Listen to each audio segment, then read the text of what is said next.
Hey, today I'm going to show you how to set up embroideries. I wanted to show you a few of my favorite things and resources. This is adorable. You can tell it's not all the way done. It's from urbanthreads.com. Amazing resource. Sublime Stitching has some beautiful patterns. I bought this at Joann. I think I bought this at Joann or Hobby Lobby. But these are great patterns. I'm going to show you how to use them today. Some other really fun resources that I have are some old books that I found in the Goodwill or things like that, and I wanted to just show them to you. So this has 100 embroidery stitches. It's so beautiful and old. I love this. So there are hundreds and hundreds of stitches that you can use. I'm going to show you just a few. Here's another book that I found that is just fun. It's got great diagrams too, right? Very easy to read, easy to see.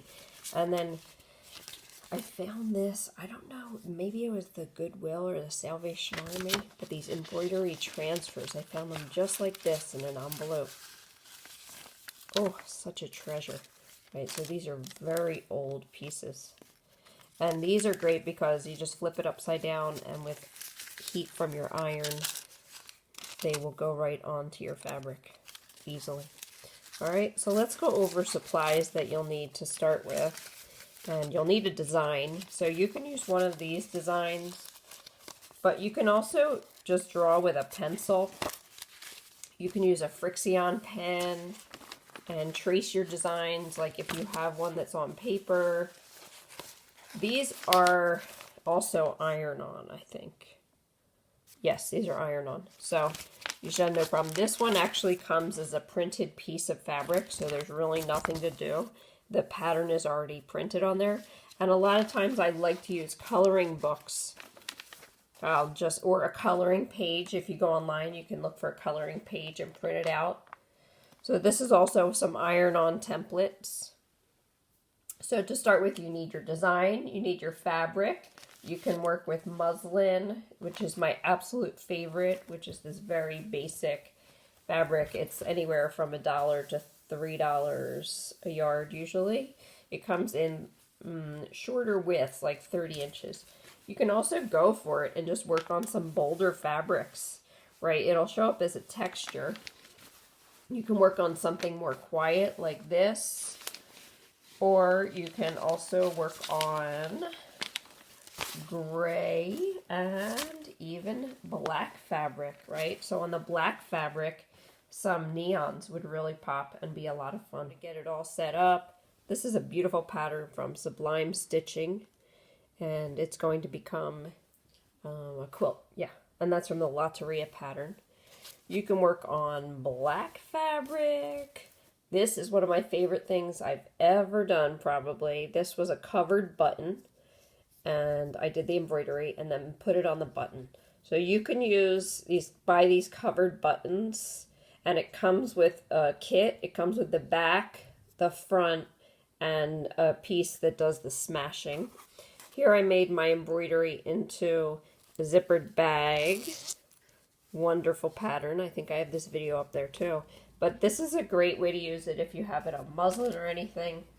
This is going to be a towel that I set down, not a towel, like a mat for my oracle cards. So when I play with my cards or do some readings, I drew this out on the fabric, and I think I drew it with the Frixion pens. I love those Frixion pens. Sometimes I do embroidery on fabric where it's more subtle, so I could do something big and bold here. And then sometimes I'll do embroidery on something like this, where I can just stitch right onto the design and the exact colors. I do prefer to work on cotton, but feel free to work on whatever fabric you like. Just try a few things out, see what works for you. This is fairly thin, you can tell. So I drew my design here with a Frixion pen that will go away with heat. But if you live in a colder climate, sometimes the color returns. So pay attention to that. And you'll need a hoop. This is the embroidery hoop. So this screw will loosen and tighten. When I work, I want it to be taut like a drum. And there's 2 pieces to the hoop. So I put one piece here on the bottom, on the inside, and then the piece with the screw goes on top. I'm going to take it off to show you. This is how it'll start out, okay? So you do need both pieces, and I don't make it so tight that it cracks the wood, obviously, but I want some tension on there so that my fabric stays fairly tight and stiff while I'm working. Okay, the next thing you'll need is some embroidery floss. So I hope this doesn't stress you out, but usually you use these to make friendship bracelets, yay, right? I don't know if you remember that. But these are just beautifully colored. I mean, there's thousands of colors available. I do love that DMC brand. I told you, I've worked with this metallic thread. It's, if you're careful and work with shorter strands, it shouldn't be too much of a problem, okay? I also work with, I like to use embroidery needles. They have a larger eye. I do use my embroidery needles. I get size 7 or 8, and I use them for almost all of my sewing. That way I don't have to get second set of needles. So I definitely prefer these overall. And then I like to have a little needle sharpener in hand. It keeps my needle sharp. I just stab it in. There's sand inside there, if you didn't know. I stab it in there a few times, makes my needle sharper. So I bought all these flosses, and then you can buy these cards and store your flosses on cards to keep them nice and neat. Maybe I'll get this box done and I'll show it to you again sometime. But here's some other flosses that I have. These I bought at a fancy quilting show sometime. Exquisite colors, just beautiful, right? These are probably my 2 favorite colors together, my favorite color combination. So you can use some nicer pearl cottons and things like that. This is the one I usually use, the DMC, very basic, and I wrap it around a card. So I'm going to show you. I also have this big bag full of floss, so messy, oh my gosh. And when I travel or go places, often I've taken this little makeup bag and I put some things in there so that I can sew wherever I go. This has gone on airplanes with me, all kinds of things, right? And this, ooh, I'll show you this one. I love these variegated flosses that are multicolor in one strand, so fun. Another one is I buy white floss, and sometimes I dip dye it in class. So this one's been dyed on Shibori Day. This is some thread that someone brought me back. A student brought me this on a trip. So fun. So I've used that one too, and they come out really nice. This is those Frixion pens I was telling you about. They come in all kinds of colors. Excuse me. They come in lots of colors, but you know, you just have to find the one that's going to show up on your fabric. That's what matters the most. So you need the needles, scissors, flosses, fabric. You need your design. And I'll show you how to transfer a design onto fabric now. Then we'll set up the threads. I'll show you how to set up the floss. And then we'll be able to learn some stitches. Okay, there's a few ways that you can get your design onto your fabric.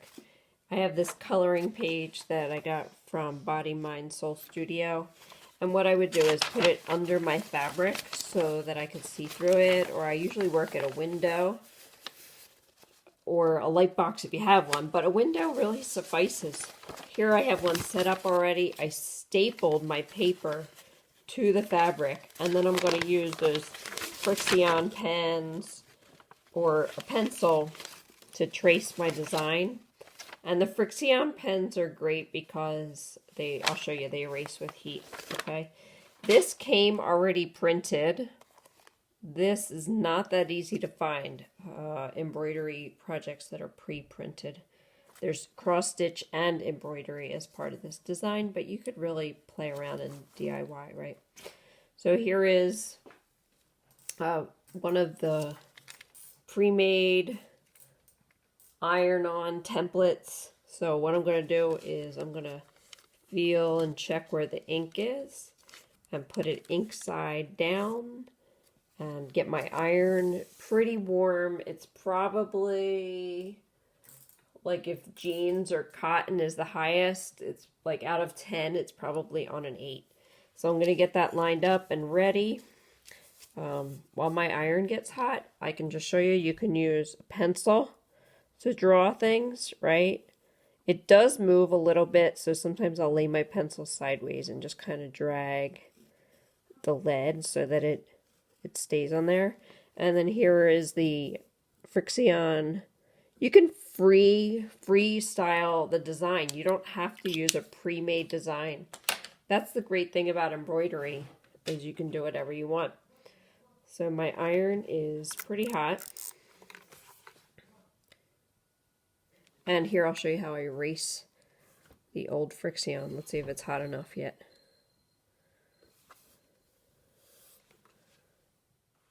Okay, the iron's hot for real now this time. So here's my Frixion little hearts. They go away right away. So that's the great thing about Frixion, is when you're finished your embroidery, you can just make it go away. The pencil goes away with some simple green. I spray the simple green, and then when I wash it, it goes away. Pen doesn't go away. That's why I don't love it. But sometimes it doesn't matter if that's part of your design. So with this one, the way you're going to apply it is you just want to not pick it up to check it.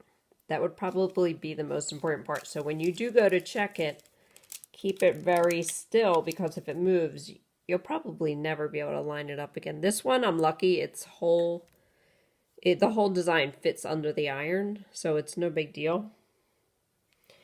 But if I start sliding the iron around, it could move. So I'm just going to peek. Nope, not done yet. I'm going to peek on the other side. Nope, not done yet. Peek. Almost, it's getting there. Definitely hot. Definitely showing up more. Some iron-on transfers will print over and over up to 4 or 5 times. Some are a one-time print. So it just depends on what brands you buy or what you like. Let's see. Oh, it looks great. Not there yet. I'm going to check this side. Got very dark. These are very old. I found these in a thrift store. It was in an envelope in the side of a book. So I bought the book and got the embroidery transfers. It was someone's that they had at home and had collected. So I'm so excited that it went to a good person. Oh, I hope it's not so old that it doesn't work. I want to press steam a little bit. Normally I would not steam it, but because it's old, I'm going to check it out.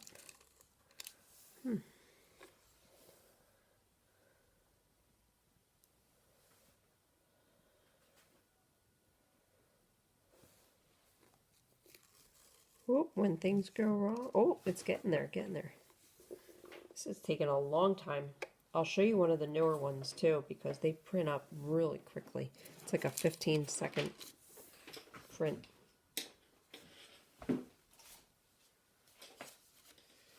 This is one of my newer ones from Sublime Stitching. It's a great local company, actually. And it comes with the directions, how-to sheet, and the really cute houses.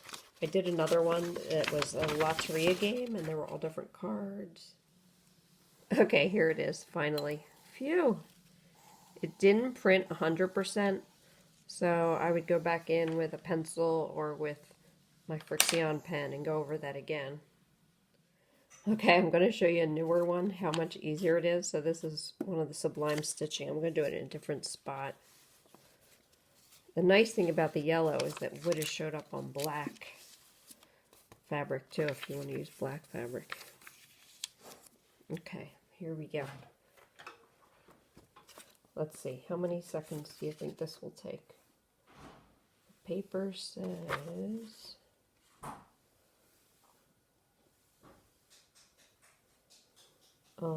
check. Oh, it's already done. Good, I'm going to check both sides. See, that one's done completely. So it's definitely a matter of them going bad. So make sure you use up the ones you have. Don't save them for special occasions.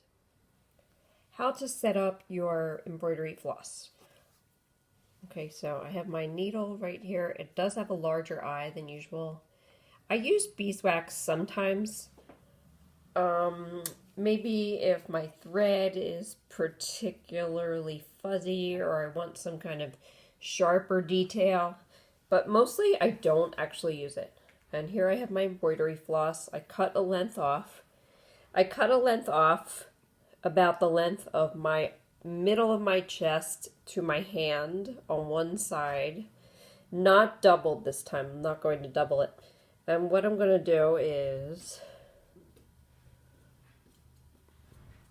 so this is called 6-strand embroidery floss. And what I'm going to do is I'm going to split the strands. So for this particular project and most projects, I use 3 and 3. So I'll split it into 3 strands. If I'm doing stem stitch or split stitch, I'll use 4 threads. I like to use an even amount for split stitch so that I can split it evenly. If I'm doing eyelashes or some fine detail, I'll use 1 or 2 threads. But mostly for general sewing, including this kind of satin stitch here, I'll just use 3 strands. So go ahead and split that up. There it goes. And if it gets tangled here, it means you went too fast. So just take your time. Sometimes I put the beginning piece, or the end piece, I put that in my mouth and I hold it. And then if it gets stuck, don't even worry about it. Just cut it and keep going. Alright, so here I have my 3 strands all ready. I'm going to thread the needle. And again, this is another spot where you might use some beeswax to make the tip of the floss much sharper to go through. If you can't see that well, use a magnifying glass. But what I like to do to thread a needle is just kind of pinch it right to the end and then push it through, and it most of the time goes through without even too much looking. I'm sorry if I don't get it on screen so well. Okay. And I'm just going to leave one end dangling this time. So unlike regular sewing, I'm just going to leave this end dangling.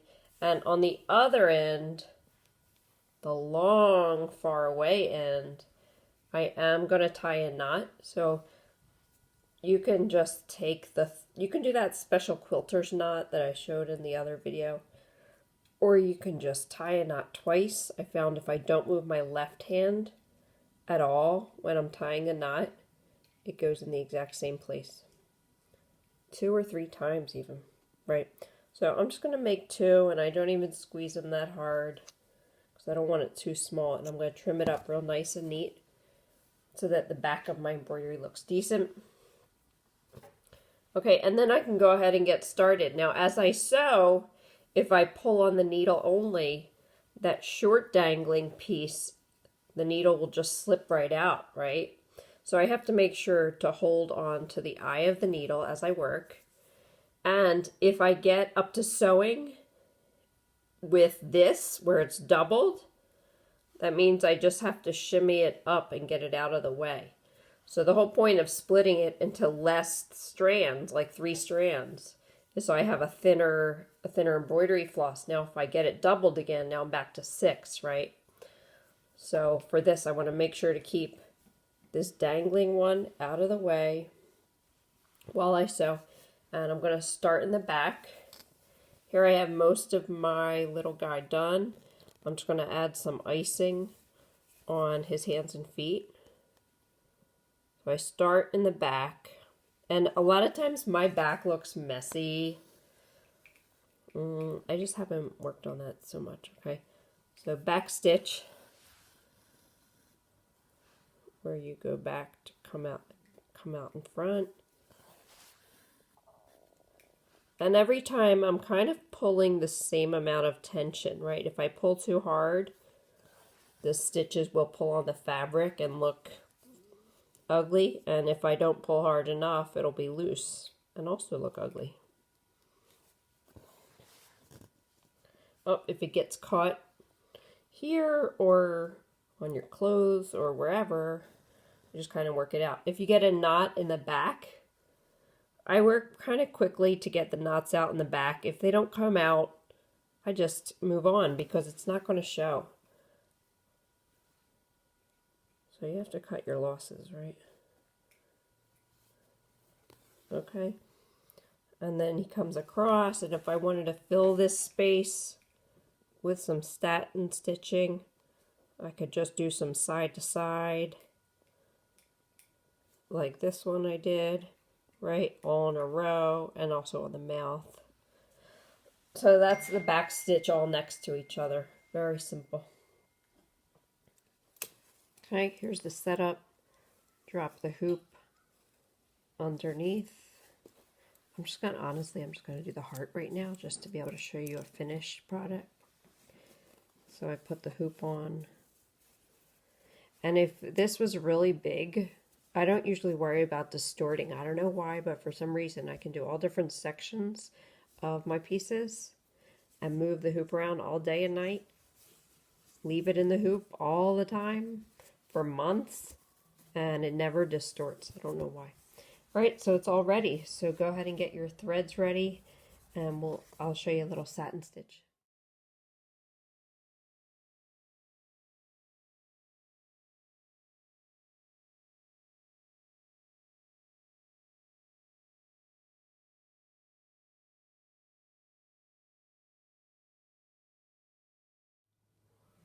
Okay, so my embroidery's finished. I actually did what's called a double satin stitch or padded satin stitch. So I did all in one direction and then all in the other direction so that it would be a little bit puffy. Now I'm gonna cut it out kind of rough. I don't need it to be super close to the design.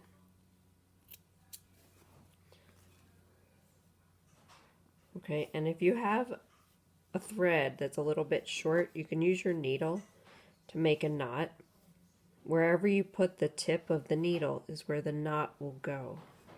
So let's say I do a regular knot where I pull the thread through, and then I take the tip of my needle, and if I put my needle tip over here, the knot will go there, but I slide that whole loop and everything right where I want it to go, very close, and just pull a little bit, and the knot ended up exactly where I wanted it. I have a piece of felt here, so it'll be a felt backed patch, and I like to use my needle to kind of just comb it like I would comb hair. And I'm just going to comb it so all the lines kind of go in the same direction and it looks a little bit neater. Okay, and I might do that when I'm finished too. Okay, so I did stitching around the heart, connected the two pieces, and now I'm going to show you the real trick to making these patches look good. Is these little tiny pointy scissors and cut the top and the bottom pieces separately. So first, whenever you're cutting, just side note, whenever you're cutting threads or anything off of a piece, make sure you hold your scissors flat, sideways, opposite the fabric, because if I hold them towards my fabric up and down, I'm very likely to cut into my fabric. So again, here I'm going to get rid of these extra threads.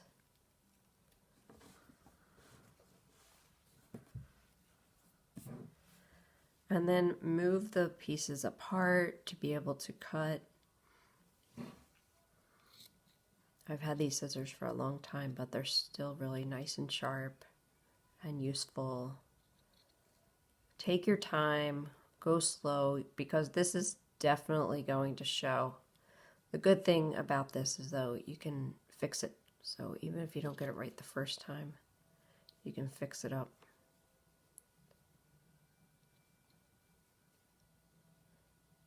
So if you want more of the pink to show, you can cut a little bit more. I keep it pretty close, like very close to 1/8 of an inch.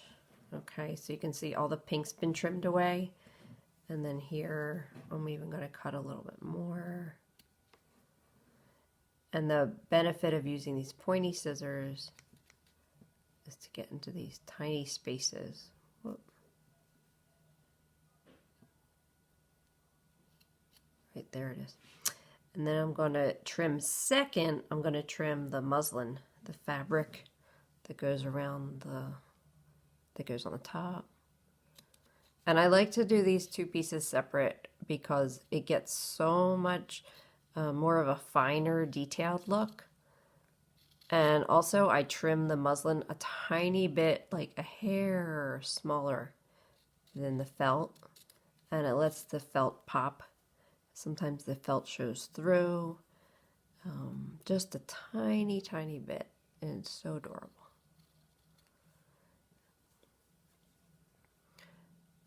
So cute. Right, so cut the little threads off. Here I'm going to cut away the muslin side a little bit more.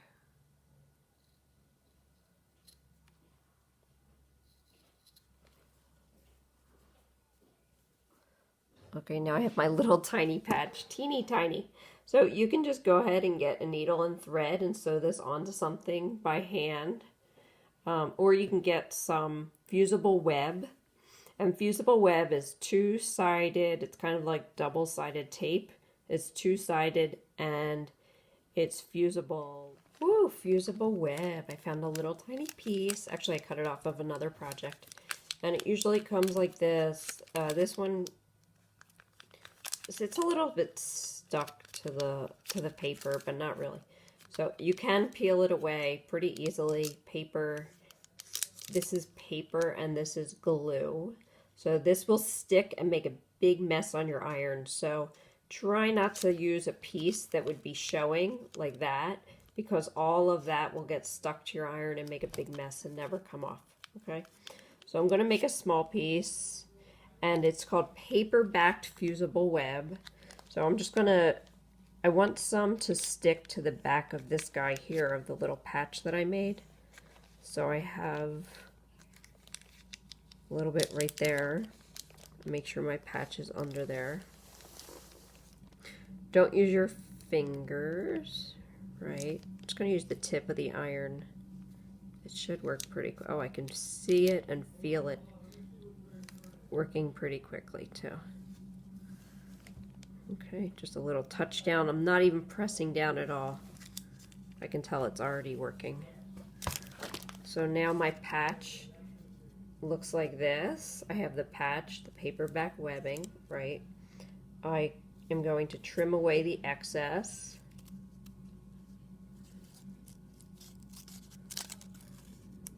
What else could you use this paperback webbed adhesive for? It's good for applique and like making all kinds of iron-ons, right? Super cute. So now this is the way you would give it as a gift if you were going to share it with someone, with the paper on it. And then they could peel it off and it would be an iron-on. Okay, right there. So I peel off the paper and this part has the adhesive on there, but it's a fusible adhesive, so I have to use my iron to make it adhere, right? So that means I get my elephant or whatever I wanted to put it on. If you had a sweatshirt, it would be great, because generally what I would suggest is that you work from the back side, not from the patch itself, right? So if this is the front of your garment right here, I would put the patch there where it's going to show, but then I would iron from the other side, because you're going to have way more contact with the fusible web, which is what you want. Right, and you just hold it down for about 15 seconds. High heat. Move it around.